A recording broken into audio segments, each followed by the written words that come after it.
Magandang araw mga kaibigan. Pag-usapan natin yung nangyaring rally kahapon na tinawag na ngayon na Budol Rally. Bakit Budol Rally? Maraming nag-attend doon na hindi nila alam bakit sila nandun. Nahablot lang daw.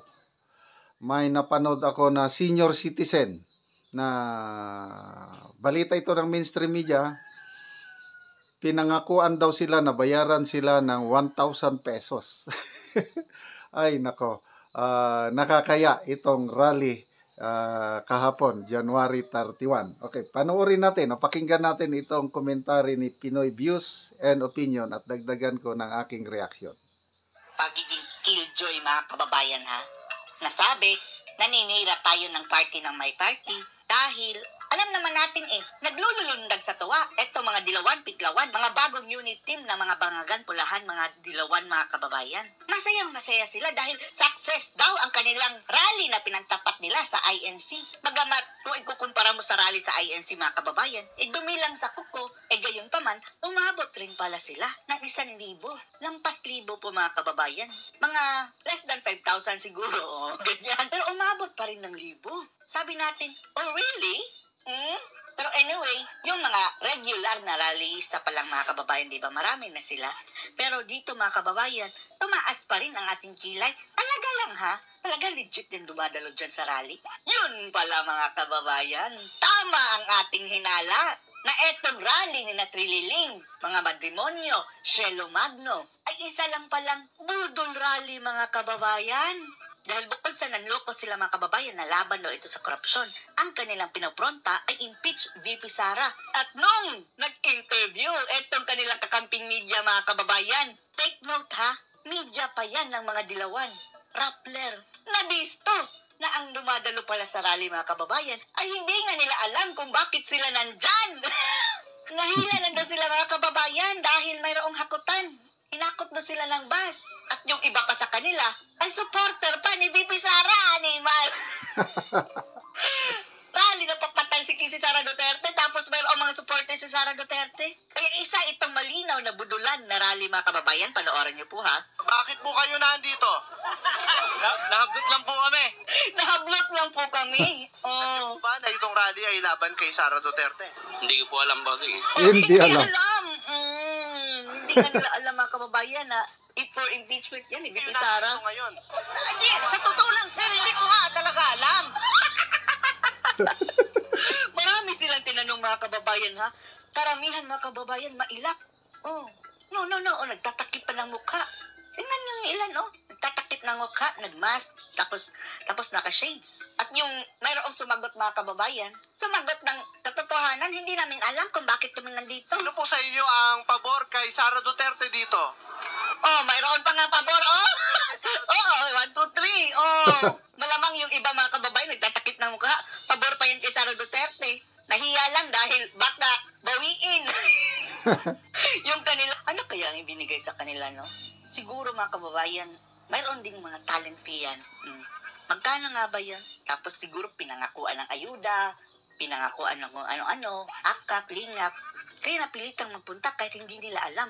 Mayroon pa nga supporter si Sara, aminado, Kayo, sino ang pabor kay Pangulong Marcos? Okay, bangag mga kababayan. Wala!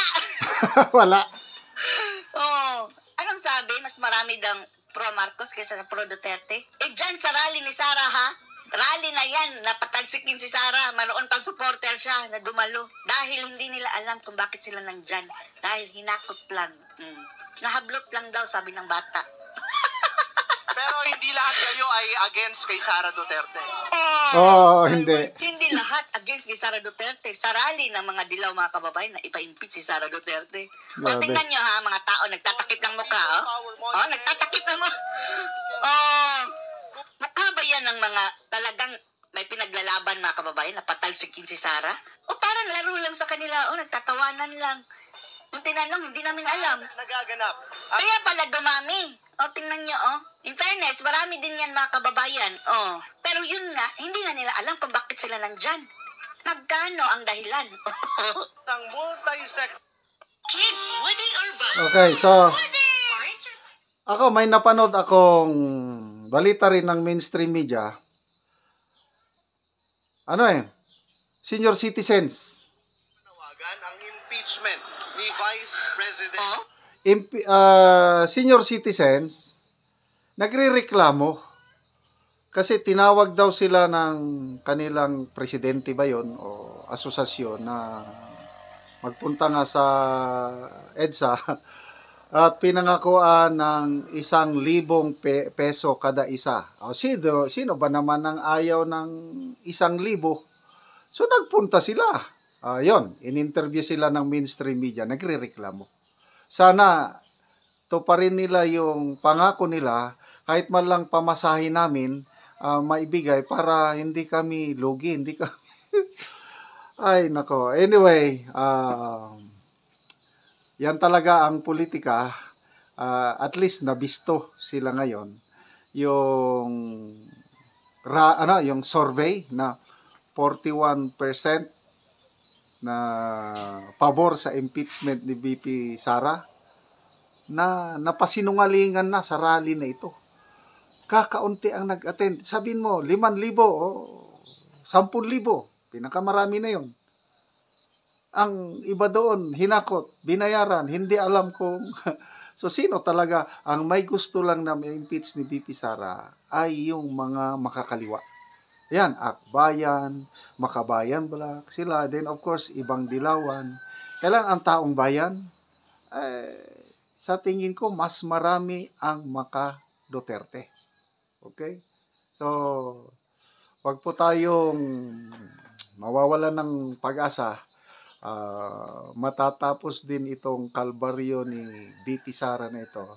Malalampasan din niya itong impeachment challenge sa kanyang political career. Salamat. Magpasalamat tayo sa rally ng Iglesia noong January 13 dahil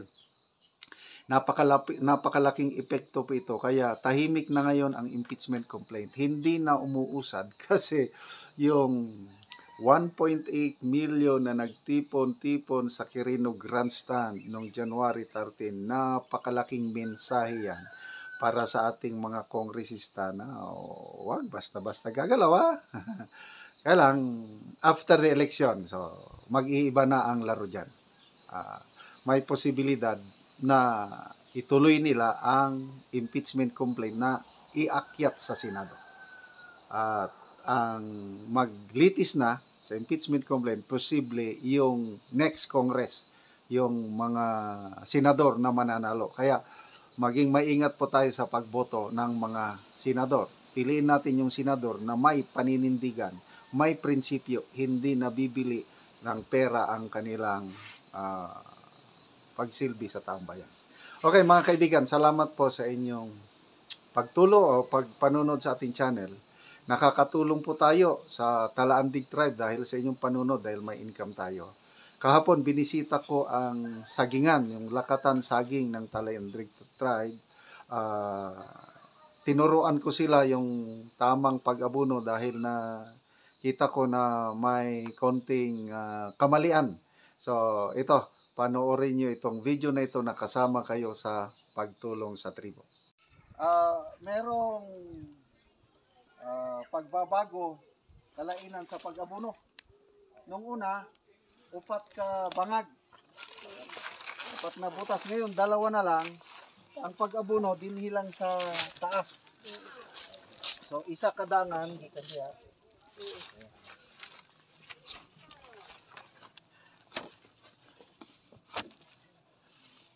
Yan, 1 na diya. Ripod.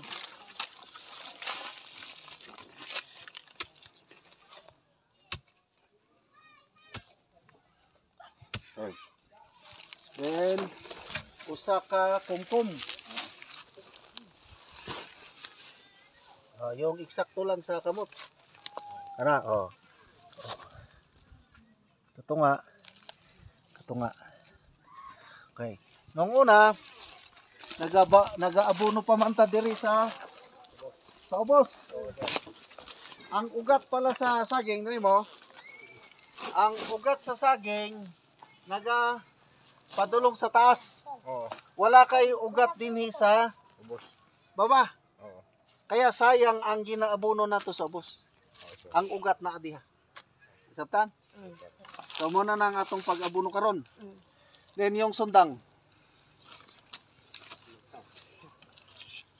Dumalaga naman eh. Oo, naglaga na, sir. Dumalaga. Pwede pwede na mamili ng isang saha para maisunod nga mamunga. Oo. O, duwa man. Oo. Asa ang mas mayo? Ikaw kay mo itagyang tanong. Oh, yan ka kunang. O asa ang mas gwapo diha? Mas maigi itong dako to. Asa ang mas dako? Kani. Oh, eksakto. Pwede. O, so kung kini ang imong kwan, putlon mo na to.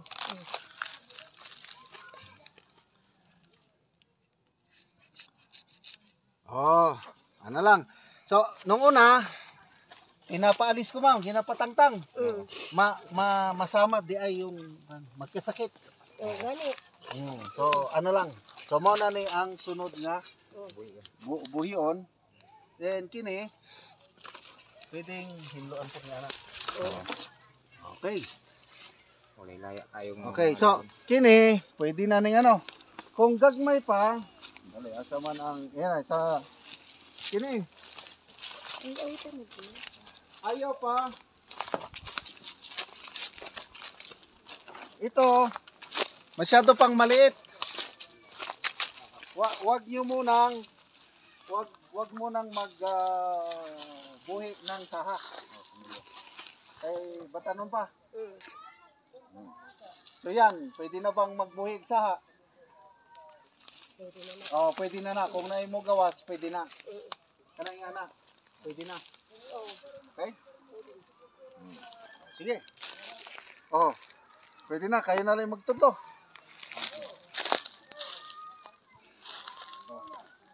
So ang sunod nato yung na okay na, okay.